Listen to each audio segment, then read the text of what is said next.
প্রাথমিক শিক্ষক নিয়োগ 2025 ইন্টারভিউ নিয়ে চলছে নানান তালবাহানা। আমরা প্রথমে কি দেখলাম?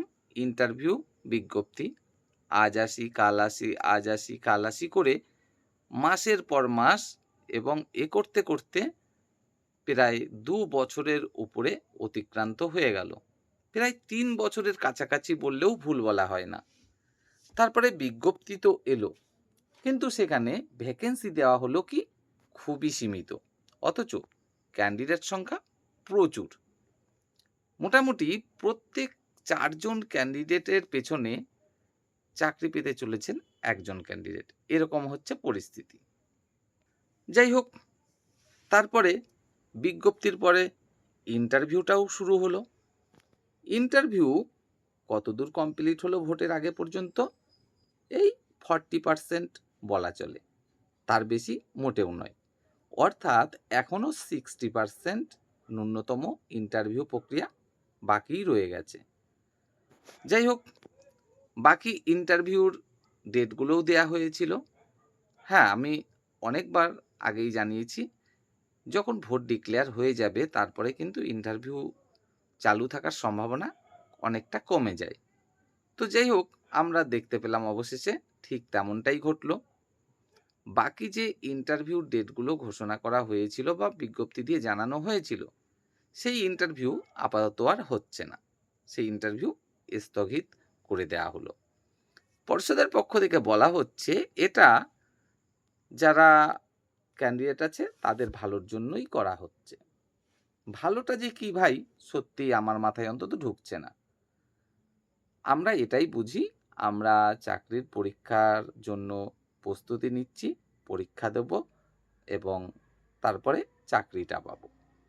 যখন চাকরিটা পাবো তখন স্বাভাবিকভাবেই আমাদের মাথা থেকে অনেক চিন্তা দূর হবে, কারণ একটা কিছু কাজে আমরা ঢুকতে পারবো, একটা সম্মান পাবো, একটা স্যালারি পাবো, যেটা দিয়ে আমার পরিবারের পাশে আমি দাঁড়াতে পারবো, এটাই তো বুঝি। কিন্তু সেখানে যদি মাঝপথে ইন্টারভিউটা পর্যন্ত স্থগিত করে দেয়া হয় আর সেখানে বলা হয় যে যারা ক্যান্ডিডেট তাদের ভালোর জন্য এটা করা হচ্ছে, আর নির্দিষ্ট কোনো তারিখ না বলে বলা হয় যে আমরা অল্প দিনের মধ্যে আবার বিজ্ঞপ্তি দিয়ে জানাবো যে বাকি ইন্টারভিউটা কবে নেওয়া হবে। তো এখানে ভালোর কি সত্যিই ভাই আমার অন্তত মাথায় ঢুকছে না। আর যে এই যে অবশিষ্ট ইন্টারভিউ, এটা যে খুব তাড়াতাড়ি বলতে 5 দিন 7 দিন পরে ইন্টারভিউ শুরু হবে না, আমরা পরিষ্কার বুঝতে পারছি। এই ইন্টারভিউ খুব তাড়াতাড়ি হলেও যে মিনিমাম এখনো 2 মাস সময় লাগবে শুরু হতে, সেটা পরিষ্কার। কারণ ভোট হবে, ভোট গণনা হবে, নতুন সরকার গঠন হবে, তারপরে শুরু হবে।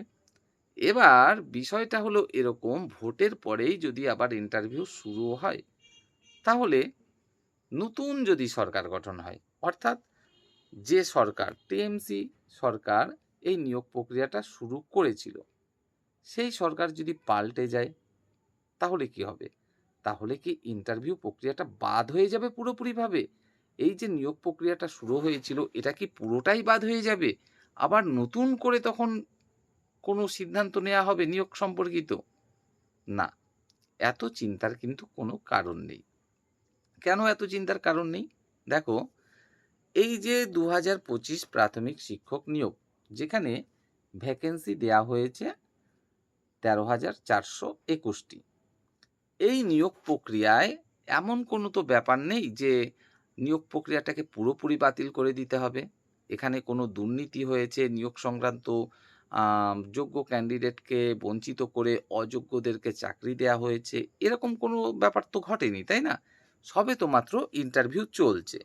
আর এই যে ইন্টারভিউ চলছে এখানেও তো ভিডিও করা হচ্ছে। তুমি কি উত্তর দিচ্ছ বা তোমাকে কি প্রশ্ন করা হচ্ছে, তুমি ইন্টারভিউতে যাচ্ছ কিনা, তোমাকে ডেমো দিতে বলা হচ্ছে কিনা, সমস্ত কিছু তো ওখানে ভিডিও হচ্ছে, তাই না?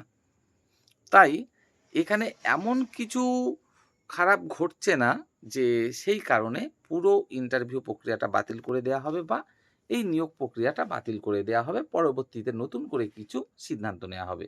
এমনটা ভাবার কিন্তু কোনো রকম কারণ আমি অন্তত দেখতে পারছি না। হ্যাঁ, অবশ্যই এটা কিন্তু ঘটতেই পারে যে এই যে ২১-২৩ ডিএলএড ব্যাচ যাদেরকে আপাতত নেয়া হচ্ছে না এই নিয়োগ প্রক্রিয়ায়। অবশ্যই কোর্টের যে সিদ্ধান্ত সেই সিদ্ধান্ত অনুসারেই ২১-২৩ সরি ২৩-২৫ ডিএলএড ব্যাচ।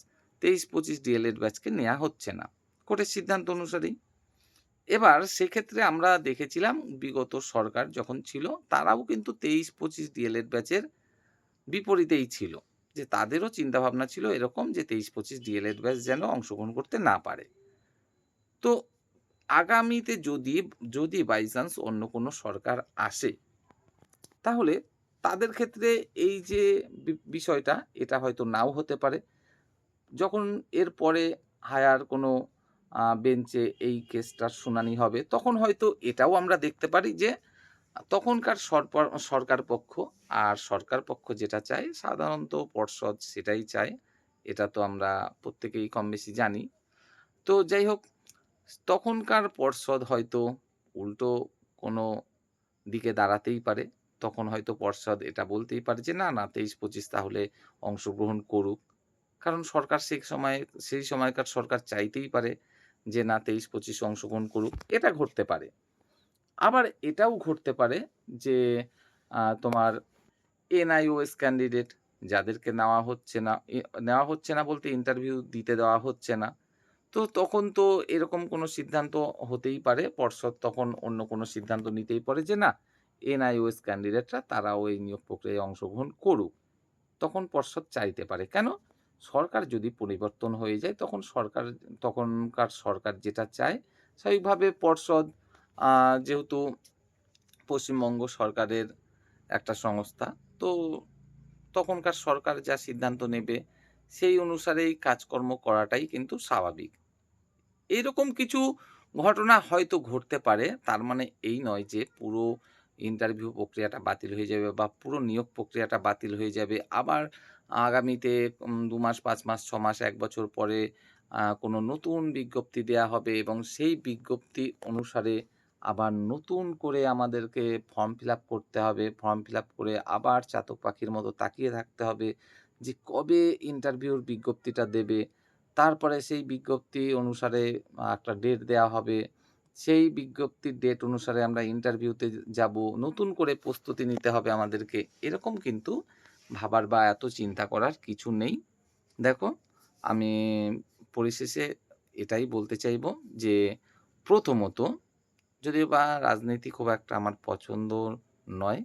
আ তো তারপরেও জানাতে চাইবো আমি যতদূর দেখছি তাতে করে এটুকুই বলতে পারি, এখনো পর্যন্ত আমাদের রাজ্যে আ যা সম্ভাবনা বেশি সেই অনুসারে বিগত যে সরকার ছিল টিএমসি সরকার, তাদেরই ক্ষমতায় আসার সম্ভাবনা এখনো পর্যন্ত সবথেকে বেশি, সবথেকে বেশি।